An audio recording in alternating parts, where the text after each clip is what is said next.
하여튼 그거는 나중에 쉬는 시간 때 이제 완성을 하시도록 알았지? 하고 우리는 진도를 쭉 나가야 된다. 오늘 진짜 재밌는 게 뒤에 남아 있거든. 아주 재밌어. 그리고 재미만 있다면은 그렇게 강조할 필요가 없는데 아주 중요합니다. 형법, 제가 지금 여러 가지 사건들 언급하고 있지. 여러 가지 사건 중에서 형법 제1 넘버원 사건이 바로 그 뒤에 결과적 가정법 파트에 있습니다. 나중에 보여드릴게요. 아니, 물론 피해자한테는 엄청나게 끔찍한 그런 사건이지만은 수험생들 입장에서는 완벽하게 숙지를 하고 있어야 될 그런 중요한 판례 사건입니다. 그는 나중에 보고 일단 요거 마무리 짓도록 하자. 114페이지 신뢰원칙. 신뢰원칙 적용 한번 다시 한번 적어봐야지. 그새 또 까먹었을 리는 없겠지. 예. 신뢰를 하고 적어본다. 신뢰를 하고. 자, 어떤 피고인에게 신뢰원칙 적용되었다. 이 말은 그 피고인은 과실인정 부정. 그렇지. 이 정도 접수하면 돼. 그 다음, 뭐 어떤 피고인에게 신뢰원칙이 부적용되었노라. 이런 표현은 과실이 인정되었다. 이 말이다. 그지? 자, 근데 이런 신뢰원칙은 원래 도로교통 분야에서 아주 잘 발달되면서 이렇게 계속 적용되었습니다. 우리 판례도 원래는 도로교통 분야에서 그러니까 교통사건, 예, 그 교통사건에 대해서 이 원칙을 갖다가 그냥 무조건 적용하고 그랬어. 뭐 적용할 때도 있고 물론 이제 경우에 따라서 부적용할 때도 있고. 자, 요게 도로교통 분야에서 이제 이렇게 발달이 되었는데 이 원칙이 워낙에 이제 탁월하니까 그 보니까 아주 구체적인 케이스에서 아주 그냥 합리적으로 이렇게 결론이 딱딱 도출되다 보니까 이 원칙을 우리 판례가 다른 분야에다가도 막 확대 적용합니다. 다른 분야. 그 다른 분야에 적용하는 그 케이스들을 암기를 잘해야 됩니다. 도로교통 분야에서 작용하는 이 신뢰 원칙을 자, 요런 분야에서도 적용을 합디다.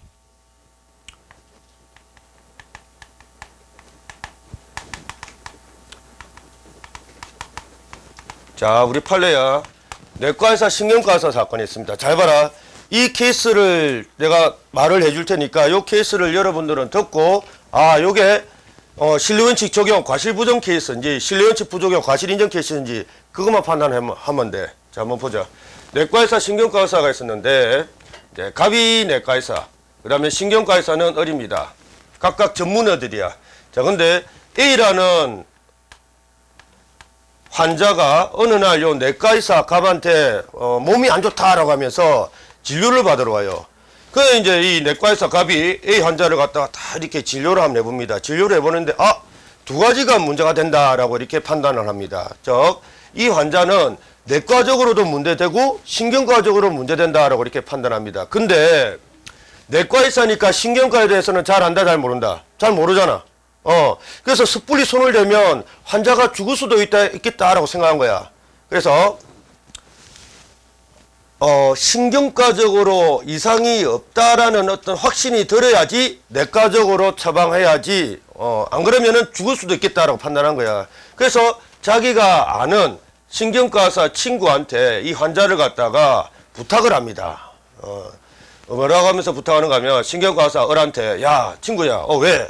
이 환자 말이야 지금 내과적으로도 문제되고 신경과적으로 문제된다. 근데 신경과적으로 뭔가 이상이 없어야지만 내과적으로 처방할 수 있겠다.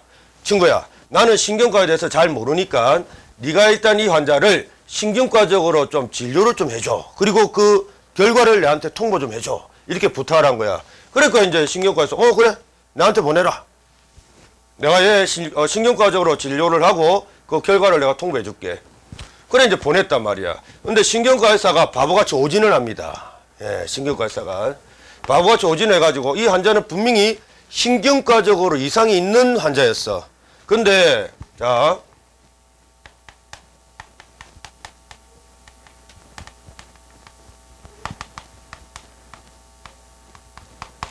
신경과적 이상 무라는 진료 결과를 통보해버려. 자 물어보자.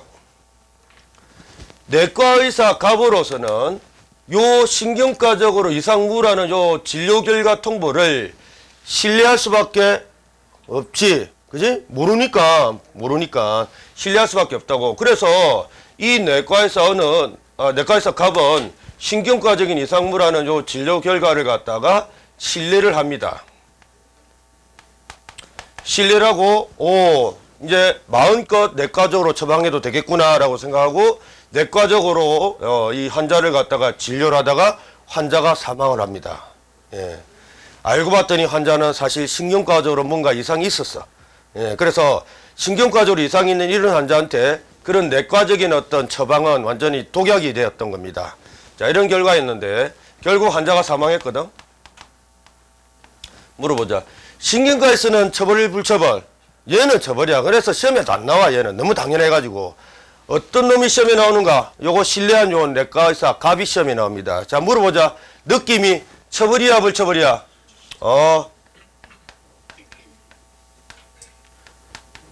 느낌이 불처벌 느낌이 나지? 자, 그러면 이제 이렇게 한번 표현 한번 해보자. 결국 신뢰를 한 요 내과의사 갑한테는 신뢰원칙 적용, 부적용?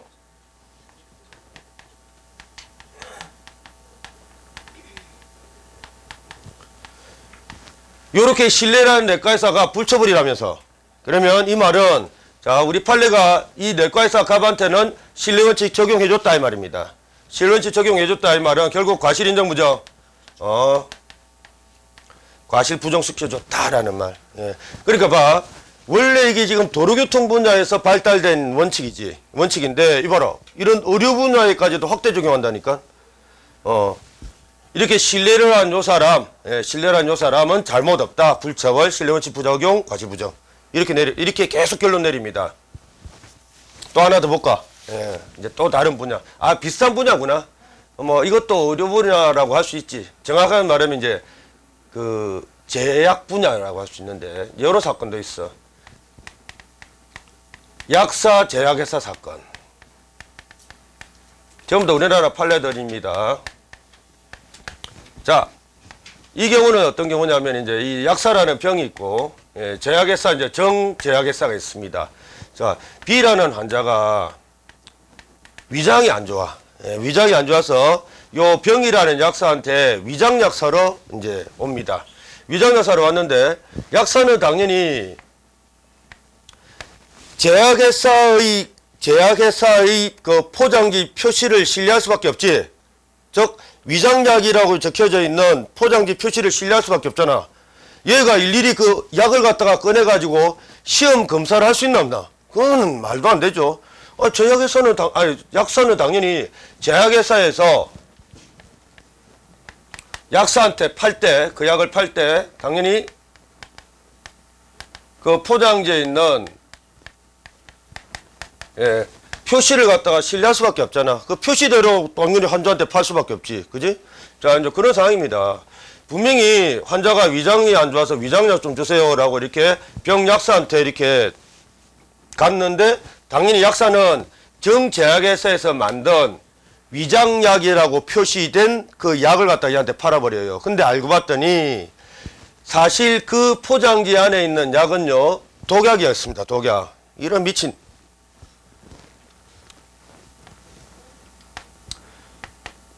근데 약사로서는 그 포장지 표시를 신뢰할 수밖에 없다, 그지? 일일이 검사할 수는 없으니까. 신뢰하고 약사가 팔았는데 환자는 독약을 먹고 사망을 합니다. 당연히 제약회사는 처벌, 불처벌? 이 처벌이지. 근데 너무나 당연히 시험에 안 나옵니다. 거의 시험에 안 나와. 얘가 시험에 잘 나와, 얘가. 자, 봐라. 느낌상. 처벌, 불처벌? 불처벌 느끼 나와야지. 어떻게 할 수 없잖아. 여러분도 약사라 해봐라. 그럼 당연히 그 포장지 표시된 대로 팔지. 그걸 어떻게 일일이 검사하냐. 그러니까 불처벌이야. 자, 요걸 갖다가 이제 이론적으로 표시 한번 해보자. 신뢰원칙 결국 적용, 부적용. 그렇지. 신뢰원칙 적용해줬다 이 말이지. 우리 판례가. 신뢰원칙 적용해줬다 이 말은 과실인정, 부정? 과실부정. 됐죠? 자, 봐라. 요것도 도로교통 분야 아니다, 그지? 이건 의학 분야. 요것도 도로교통 분야 아니다, 그지? 이것도 뭐 의료 분야. 자, 이렇게 원래 도로교통 분야에서 발달된 신뢰원칙을 이렇게 우리 판례는 자꾸 확대 적용하려는 경향이 있습니다. 왜? 이 원칙이 그렇게 탁월한 원칙이래. 예, 판사들이 판단하는데 아주 수월한 그런 원칙이라서 여러 분야로 확대 적용시키고 있다. 그 내용이 바로 나번에 있습니다. 자, 적용 범위의 확대 줄박 거두십시오. 신뢰 원칙은 자, 이런 게 또 시험에 나오죠. 희한하게 교통사고 줄박, 교통사고 뿐만 아니라 분업적 공동작업 줄박, 분업적 공동작업 그 밑에다 적어라. 수평적 분업관계라고 적어. 수평적 분업관계. 수평적 분업관계가 필요한 모든 경우에 적용 범위가 확대 줄박 거두시고, 적용 범위 확대 줄박 거두시고. 자, 내가 금방 뭐 이상한 수평적 분업관계 이런 말을 썼는데, 봐, 요 두 사건만 그냥 보면 됩니다. 갑이라는 내과회사, 을이라는 신경과회사는 수직적 관계야. 즉 상명하복 관계야. 안 그러면 수평적 관계야. 같은 레벨이다 이 말이지. 같은 레벨. 그지? 이렇게 상명하복 관계가 아닌 수평적 관계로 그냥 수평적 분업 관계 이렇게 표현합니다. 이것도 마찬가지. 약사하고 제약회사는 상명하복 관계가 아니죠. 제약회사가 상, 얘가 하가? 그건 아니잖아. 예, 같은 조직이 벌써 아닌데 이렇게 상명하복 조직 아닌 이런 같은 레벨인 관계를 수평적 분업 관계 이렇게 부릅니다. 자, 우리 판례가요 신뢰 원칙을 적용하는 케이스들은 전부 다 이렇게 수평적 분업 관계일 때만이 적용합니다. 이거 용어 정리하는 거다. 이것처럼 수평적 분업 관계일 때만이 신뢰 원칙 적용합니다. 자, 그러면 이제 여러분들 대충 눈치가 많은 사람들은 눈치를 챘을 텐데, 그러면 수평적의 반대가 뭘까? 반대는 뭐 항상 수직적이겠지. 수직적 분업 관계 케이스 하나 한번 보자.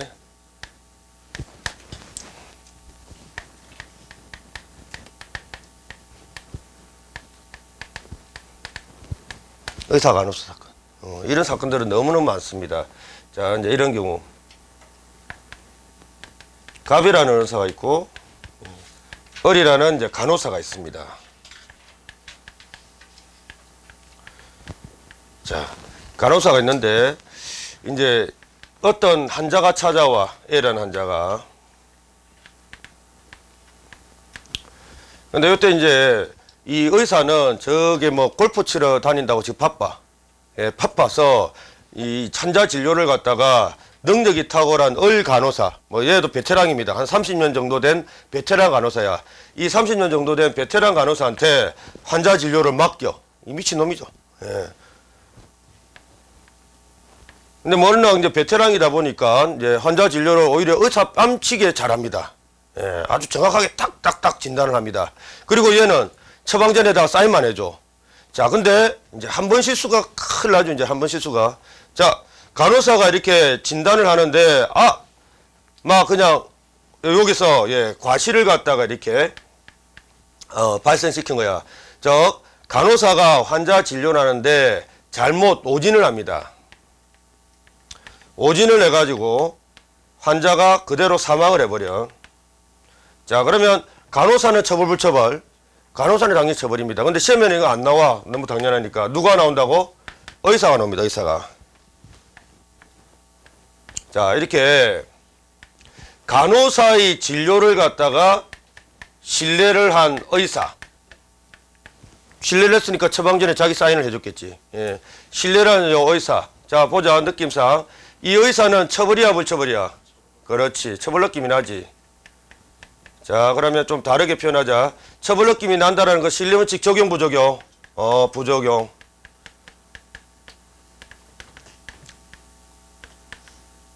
그지? 예. 결국 이 의사는 과실 인정, 부정? 그렇지. 이것도 똑같이 신뢰했는데 왜 이거는 또 처벌, 신뢰원칙 부적용, 왜 과실 인정으로 끝났습니까? 쭉하고 똑같은 건데. 아닙니다. 의사하고 간호사는 물론 사람 관계에 있어서는 평등 관계지만은, 그지? 직무적으로는 상명 하복 관계잖아. 자, 직무적으로 상명 하복 관계를 형법에서는 어렵게 이렇게 표현합니다. 수직적 분업 관계. 그러니까 수직 관계다. 자, 그러면 이제 결론 내리자. 자, 이렇게 수평적 분업 관계에서는 신뢰원칙 적용하고, 맞나? 예. 수직적 분업 관계에서는 신뢰원칙 부적용하고 이렇게 정리해 주시면 됩니다. 이게 우리 판례야. 판례. 그래서 어디냐 하면은 적용 범위가 확대되고 있다. 그래서 그 분업적 공동작업이라는 것은 그 수평적 분업 관계를 말한다.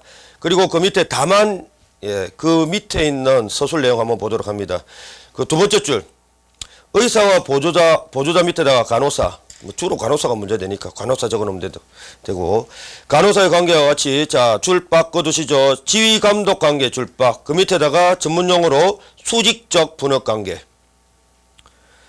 수직적 분업 관계에 있을 때는 자 신뢰 원칙에 원칙에가 아니고 신뢰 원칙이 제한된다 이 말이지. 예, 신뢰 원칙 제한된다 밑에다 부적용된다 이 말입니다. 부적용.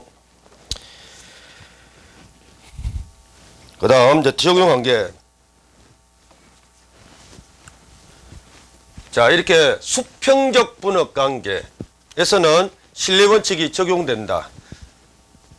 그리고 도로교통 분야에서 신뢰 원칙이 적용된다라고 배웠는데 그냥 아무 때나 적용되는 것은 아니겠죠.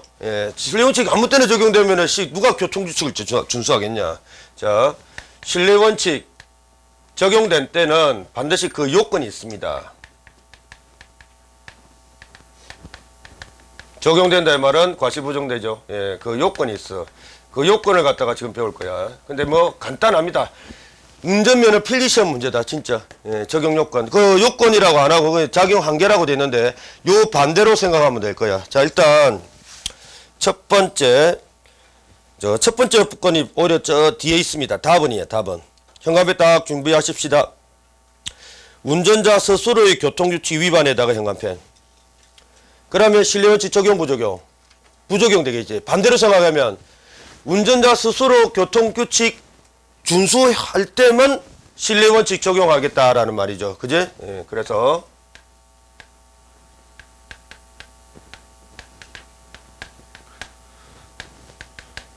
요게 제일 중요한 첫 번째 요건이야.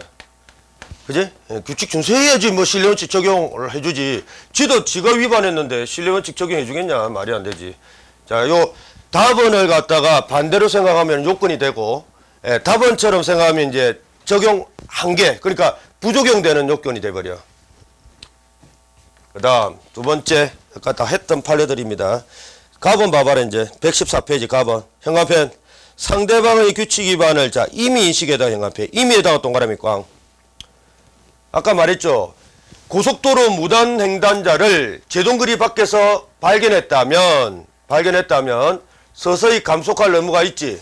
근데 그냥 그대로 진행했다면 과실 인정 부정? 과실 인정. 바로 그 내용입니다. 자, 이미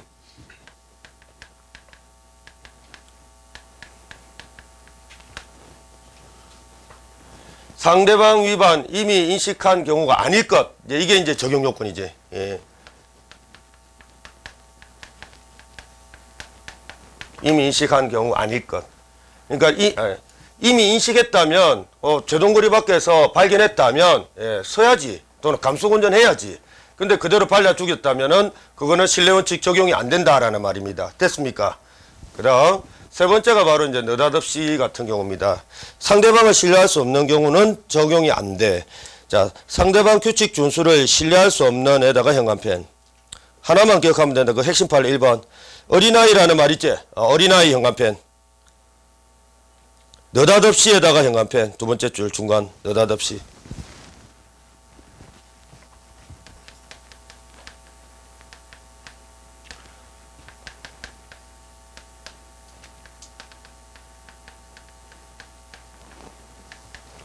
그러니까 상대방을 신뢰할 수 있는 그런 경우에 돼. 그러니까 어린아이 같은 경우는 신뢰할 수 없으니까 신뢰원칙 적용 안 된다라는 말입니다. 그러니까 그 책에 있는 서술 반대로 하면은 요건이 돼. 요건.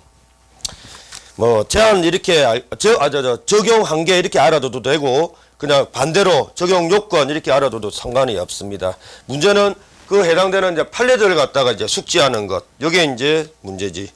자, 일단 보자. 그 가번 밑에 핵심 판례. 임의에다가만 현관펜. 저 뒤에 그다음 목격까지 현관펜. 목격 현관펜. 자, 이런 상태인데 그냥 그대로 그냥 진행하다가 죽여버렸습니다. 자, 물어보자. 신뢰원칙 적용, 부적용? 이제 뭐, 끔이지, 끔. 그 다음에 납은 핵심 판례는 아까 했고. 그 다음 핵심 판례는 2번 한번 봐봐. 2번. 자, 지금부터 하는 이야기는 운전면허 필기시험 문제다. 형법 문제 아니야. 자, 한번 보자. 키워드는 이게 아니야. 자, 2번입니다. 2번. 현관펜. 1번은 불확실해서 지금 볼 필요 없다. 자, 2번. 고속도로 노면이 결빙에다가 현관펜. 짙은 안개 현관펜. 시계 20m 정도 현관펜. 자, 요런 상태에서 제한속도 준수하면 돼, 안 돼? 안 되지. 더 감속해야 되지. 근데 요런 상태인데도 그대로 그냥 제한속도 구간 그대로 진행을 했습니다. 제한속도대로. 처벌 불처벌? 처벌. 그러니까 자, 다르게 물어볼게. 이 경우 이 사고를 낸 운전수는 자, 신뢰원칙 적용 부적용? 부적용. 뭐 그런 것들입니다. 전부 다 처벌 불처벌로 기억하면 돼. 그 다음에 자동차 전용에다가 동그라미 딱 쳐라. 자동차 전용. 근데 세 번째 줄 봐봐라. 무단횡단하는 보행자 줄박 끊어라. 잘 죽었지? 예. 그러면 이 보행자를 갖다가 치어서 죽게 만든 운전수는 처벌 불처벌? 빨리. 뭐 불처벌 그래. 불처벌 그지? 예, 이거는 불처벌 케이스입니다. 막 그런 내용이야. 전부 다. 나중에 한번 읽어봐. 그 나머지 것들은. 운전면허증이 있으면 전부 다 풀 수 있는 그런 문제들이다. 그 다음 양가로 2번 결과 발생. 요거 한번 보자. 그 과실범은 결과범이므로 이거는 표현이 약간 잘못됐어. 결과범 밑에다가 이렇게 다시 고쳐 쓰십시다. 과실범은 결과가 발생된 경우이므로 이렇게 적어. 과실범은 전부 다 결과가 발생된 경우 이렇게 적어놔야 돼. 과실범은 결과범이므로 이 말은 좀 정확하게 말하면 틀린 표현이다. 과실범은 결과가 발생된 경우이므로 이렇게 표현해야 돼.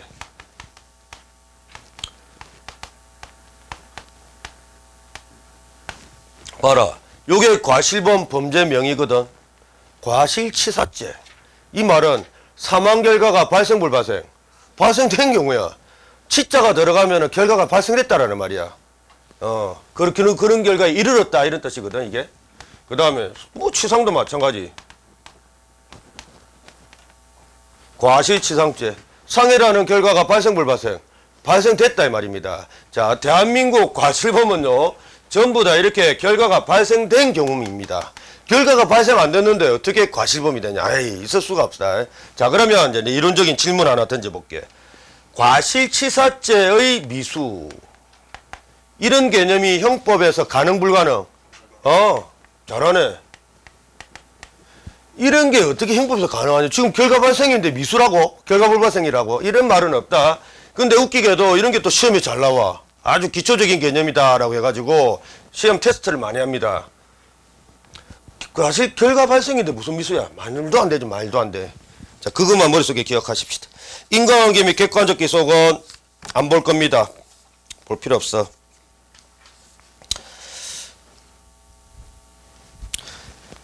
그 내용 볼 필요 없고 요것만 기억해라. 그때 인과관계 할 때 내가 설명했는가?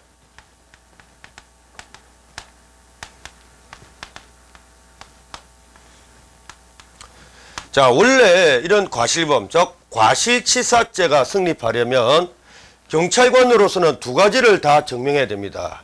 그중 하나가 뭐냐면은 무슨 관계? 우리 인과관계 배웠잖아. 과실이라는 원인과 치사라는 결과 사이에 이 치사는 너희 과실 때문이다 라고 볼 수 있는 관계, 인과관계라는 걸 먼저 증명해야 돼. 맞지? 예, 우리 그 배웠잖아. 강간치사죄. 요게 이제 나중에 과실범 다음에 나오는 결과적 가중범이거든. 결과적 가중범인데, 우리 결과적 가중범 배우기 전에도 이미 이 사실은 알고 있었잖아. 강간치사죄가 성립하기 위해서는 강간이라는 원인과 치사라는 결과 사이에 무슨 관계? 인과관계가 있어야 된다라고 했잖아. 이거 누가 증명한다고? 실무적으로는 경찰관들이 다 준비해놔야 돼. 물론 공판형에서는 누가? 검사가 조장할 뿐이야. 검사가 정리해야 돼. 근데 그때 그 강간 자살 사건은 인과관계 인정 부정? 부정. 그 다음에 속세모 원자 사건은 인과관계 인정이라고 했지. 예, 인과관계 인정. 그런데 사실은요, 이론적으로 인과관계뿐만 아니라 하나 더 증명해야 돼. 과실범이나 이런 것 결과적 가정법 성립하기 위해서는 뭐겠노? 인과관계 당연히 증명해야 돼. 그 다음에 또 하나, 이거 증명이지. 이거 과실이 있는가 없는가 이것도 따로 증명해야 돼. 과실이 있는가 없는가 따로 또 증명해야 됩니다. 결국 경찰관들이 마찬가지 치사자는 이제 과실이 있다라는 거거든. 예, 이거는 아주 결과적 가정법 가서 말하겠지만, 자, 강간에 대해서는 고의가 있고 치사에 대해서는 과실이 있을 때 결과적 가중범이다라고 말합니다. 예, 이거는 나중에 결과적 가중범 파트 가서 말해줄게요. 어쨌든 여기서 말하고자 하는 것은 이것도 인과관계와는 별개로 치사에 대한 과실을 따로 증명해야 돼. 이론적으로. 예, 이론적으로. 근데 내가 항상 우리 판례는 인과관계 판단하고 과실 판단을 항상 똑같이 동일하게 판단한다라고 말했냐 안 했냐? 안 했나? 아. 우리 판례가 난 너무 고마워. 너무너무. 자, 분명히 과실하고 치사 사이의 인과관계 따로 증명해야 돼. 과실 따로 증명해야 돼. 그런데 우리 판례는요, 너무 고맙게도 항상 인과관계 판단하고 과실 판단을 항상 똑같이 결론 내립니다. 항상. 자, 이 말은, 자, 인과관계가 인정된다. 이 말은 곧 과실 인정 부정. 곧 과실 인정된다. 이 말이고. 항상 똑같아. 그 다음에 반대로, 이번에는 인과관계가 만약에 부정된다 이 말은 과실이 곧 부정된다라고 이렇게 똑같이 결론 내요. 똑같이. 예외가 딱 2개 있다. 예외가 딱 2개. 예. 그 이야기는 나중에 이제 하도록 한다. 예. 아주 결과적 가정법 가서 내가 이거 지금 꺼내려고 지금 미리 땡겨서 설명해 드린 겁니다. 그러니까 그 뭐 인과관계니 이런 것들은 볼 필요가 없다라는 거. 예. 절대 볼 필요 없습니다. 그 다음 116페이지 요 용어 하나 줄 딱 꺼두고 가지죠. 그 동그라미 4번에 예견 가능성 원칙적으로 이꼬로 과실이라고 했지. 예, 그거 하나 줄 빡 꺼두시고 가십시다. 3번에 보호목적 관련해서 이런 거 절대 보지 마라. 자, 봐. 이제 핵심 판례 어떻게 잡아내는지 보십시오. 이제 처벌 불처벌로 몰아가면 돼. 하드 처벌 소프트 불처벌. 자, 핵심 판례 1번 봅니다. 현관펜 적색 동화에다가 현관펜. 자, 적색은 녹색에 비해서 하드한 색깔이야, 소프트한 색깔이야. 그렇지. 그러니까 어떤 상황인지 이게 지금 교통사고 상황이거든. 우리가 미쳤냐 그거 연구하고 자빠지게. 적색 하드지. 처벌 불처벌. 그냥 처벌이야. 예, 처벌. 저기 말은 과실 인정 부정. 응, 과실 인정. 끝. 그러니까 제일 밑에 봐봐. 과실치상죄가 성립한다라고 돼 있지. 그죠? 예. 그 다음 2번은 지금 보면 안 돼. 이거는 작물죄 판례다. 그 다음에 3번, 자, 현관펜. 첫 번째 줄. 찜질방 직원 몰래다가 현관펜. 찜질방 직원 몰래다가 현관펜. 그 밑에 줄 거는 거 절대 읽으면 안 된다. 자, 갑이 찜질방 직원이고요. A가 그 찜질방에 온 손님이야. 자, 근데 찜질방이거든. 근데 찜질방에 가면은 뭐 발안실이라는 게 있다면서 난 안 가봐서 모르겠다. 발안실 땀 빼는데 있지. 그 땀 빼는데 이제 얘가 들어가서 이제 디비 짜다가 이제 죽은 사건이거든. 자, 이제 어찌 된 경우냐면 A라는 손님이 처음에 이제 찜질방으로 들어왔어. 요때는 술을 먹지 않은 상태로 있습니다. 근데 술 먹지 않은 상태에서 들어왔다가 찜질방 직원 몰래 빠져나갑니다. 몰래. 그래서 찜질방 직원 몰래에다가 이렇게 현관펜 딱 쳐놓으라는 거다. 그리고 밖에서 술을 갖다가 완전 이빨 쳐먹고 만취된 상태로 들어오는데 역시 찜질방 직원 몰래 들어옵니다. 몰래 들어와가지고 술에 만취한 상태에서 그 발안실 땀 빼는 데서 자다가 이렇게 자면은 위험하대. 땀 빼는 데서 자다가 그대로 사망한 거야. 자, 물어보자. 직원은 처벌 불처벌. 알았나 몰랐나? 몰랐잖아. 이거는 지 잘못이지. 예, 자기 잘못이야. 여러분들 나중에 술에 만취한 채로 발안실에서 절대 자지 마라. 나도 한번 케이스 한번 만들어 볼까? 예, 그런 생각 집어치워라. 그 다음에 재밌는 거 내가 말했잖아. 과실 판례처럼 쉬운 판례가 없다고. 요 4번 봐봐. 이거 몇 줄이야? 6줄. 이거 다 읽고 앉았으면 절대 안 된다. 그리고 줄 끄는 거 있잖아. 줄 끄는 거 절대 읽지 마. 형광펜. 여러분들이 만약에 실전 시험장에서 요 판례 지문을 갖다가 봤다면 산소통이라는 단어가 눈에 확 들어야 돼. 산소통에다가 형광펜. 요 소토리가 어떤 소토리인가 하면 이 갑 의사가 있었는데 그 구급차 있잖아. 각 병원마다 구급차가 있는데 각 병원 그 구급차 산소통 산소 잔량을 갖다가 이 의사가 체크를 안 한 거야. 그래가지고 막 응급 상황에서 그 산소가 필요한 환자한테 산소를 공급 못 해줘가지고 환자를 죽였다라고 해가지고 갑 요 의사가 공소제기가 됐는데 결국은 처벌일까 붙여버릴까? 처벌 붙여버. 어째? 내가 안 가르쳐준대. 형광펜은 산소통이다. 야, 통은 지어버리고 산소까지만 동그라미 치라. 산소. 자, 탄소 같은 여자는 하드소프트. 탄소 같은 여자. 빨리 해. 빨리. 탄소 같은 여자. 니 탄소 같은 놈이지. 아이가? 니 탄소 같은 놈이가? 니 탄소 같은 여자 좋아? 싫지? 예. 근데 산소 같은 여자 이용해. 예, 산소 같은 여자는 좋지. 자, 그렇게 암기하는 겁니다. 탄소 같은 여자는 하드, 산소 같은 여자는 소프트. 그래서 불처벌. 예, 무죄로 끝났어.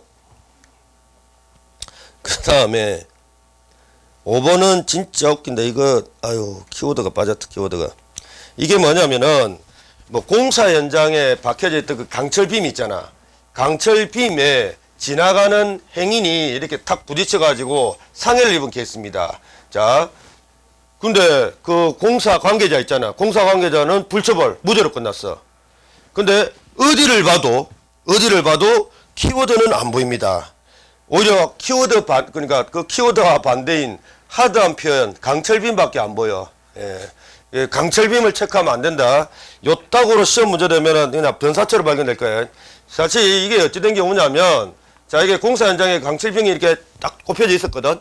강철빔이 꼽혀져 있었는데 이거는 피해자 잘못이야. 얘는 이제 공사 관계자. 피해자 이 자식이 걸어가는데 만화책을 읽으면서 걸어갔다라는 표현이 나와. 누구 잘못이야? 이건 피해자 잘못이야. 근데 그 만화책 이런 말이 있냐 없냐? 없지. 예, 피해자 만화책 이리 적어놔라. 이거는 완전 피해자 잘못이지. 피해자 잘못. 그래서 요런 이유 때문에 무죄로 끝났던 사건입니다. 이거는 피해자 니 100% 잘못이다. 길을 가는데 말이야. 만화책을 읽고 그렇게 걸어가면 되냐? 예. 그러니까 찔리지. 잘 찔렸다. 예, 라고 판단해서 판사가 공사 관계자인 니는 처벌 불처벌? 불처벌. 근데 어떤 아주 불친절한 교수가 봐라. 요따구로 이렇게 낼 수도 있잖아. 그지? 예, 요따구로 강철빔 어쩌고 이런 표현밖에 안 줄 수가 있잖아. 그러면 우리는 창조적으로 그 안에 만화책이 들어가 있다라고 이렇게 체크하고 있어야 돼. 스캔하면 보인다. 스캔하면. 스캔 안 하니까 안 보이지. 예, 스캔하면 만화책이 보여. 그리고 이렇게 기억한다. 만화책은 재밌다 재미없다. 재밌다. 그래서 불처벌. 예, 그렇게 기억하면 돼. 그 다음 117 과실범 위법성과 책임. 예, 이것도 볼 필요 없다. 이거는 총론 저 뒤에 위법성 파트 가서 볼 겁니다. 예, 안 봐도 돼. 그 다음 양가로 1번 절대 보지 마라. 관련 문제. 자, 답 따십시오. 과실범의 미수. 옆에다 답 따라. 인정 부정. 과실범의 미수라는 게 가능해? 그냥 부정. 아까 했잖아. 과실치사죄의 미수. 이런 거는 있을 수가 없다라는 거. 그 다음에 그 밑에 공범 이야기가 나오는데 공범은 나중에 공범론 가서 볼 겁니다. 그 다음에 동그라미 2번 공동정범 역시 마찬가지. 그 다음에 부작위범 이건 안 논다. 보지 마라. 그 다음 119 이게 이제 오늘의 하이라이트지. 결과적 가중범인데 요게 구속요건의 맨 끝자락에 있어. 끝자락에 있는데 제일 중요합니다. 구속요건 중에서. 자, 그럼 결과적 가중범 접수하고 들어가자. 개념부터. 개념만 좀 접수하고 좀 눈 좀 붙이자. 예, 지금 졸려 죽을 것 같으니까. 자, 지금 졸려 죽겠지. 근데 이거는 존 상태에서 들으면 안 된다. 내가 웬만하면 그냥 존 상태에서 들으라 이렇게 할 건데 이거는 존 상태에서 들으면 절대 안 돼. 자, 요 결과적 가중법 이제 본격적인 판례 들어가기 전에 요 개념부터 접수하자. 근데 개념을 결과적 가중법은 무엇입니다 이렇게 암기할 필요 없다. 절대로.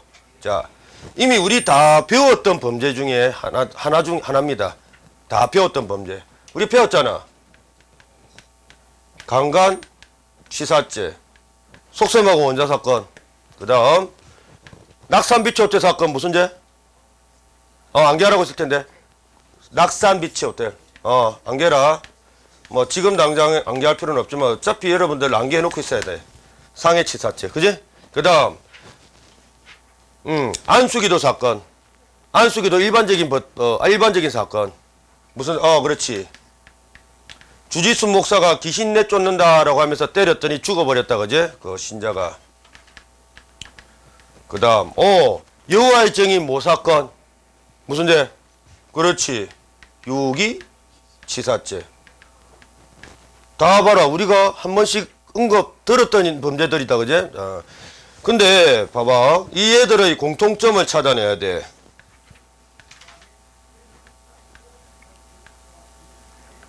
그제? 구조가 이제 그렇다. 공통점이 가만 보니까 치자가 덜하네. 근데 치자가 덜하는데, 자, 치자 앞에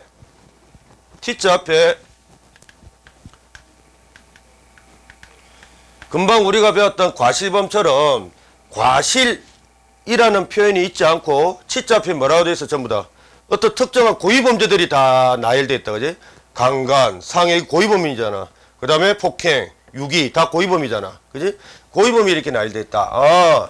결과적 가중범은 이런 거구나 라고 이제 정리합니다. 요 치자 앞에 있는 이런 고의범을 갖다가 기본범죄다 이렇게 말하는데, 기본범죄는 반드시 고의로 과실로 고의로 범해야 돼.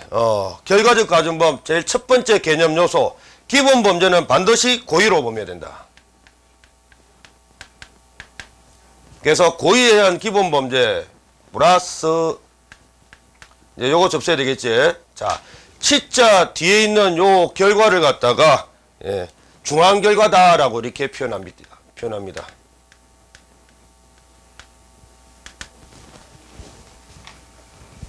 근데 아까 내가 치자가 들어가면 고의로 과실로 과실이라 했지. 치자가 들어갔다는 것은 일단 과실로 그 결과를 발생시켰다라는 뜻이래. 봐라. 과실 치자가 들어왔잖아. 과실 치자. 자, 그래서 중앙 결과는 고의로 과실로 과실로 발생시킨 경우구나. 이런 것이 결과적 가중범이라는 거구나. 이해를 하면 됩니다. 자, 정리하면 결과적 가중범은요, 일단 고의로 어떤 이런 기본 범죄를 갖다가 일단은 해야 되는데, 이거는 의도하지 않은 결과야. 과실로 중앙 결과를 발생시킨 경우에 이런 치자가 들어가는 결과적 가중범이다라고 이렇게 표현을 합디다. 자, 먼저 주의할 것. 과실치사죄하고 이런 결과적 가중범은 벌써 모양새가 틀리지? 모양새가 틀리지? 이거 눈으로 좀 익혀놔라. 요런 걸 갖다 결과적 가중범이다라고 하는데, 눈 좀 붙였다가 맑은 정신 상태에서 아주 중요한 형법 넘버원 판례 검토하도록 할 겁니다. 눈 좀 붙여.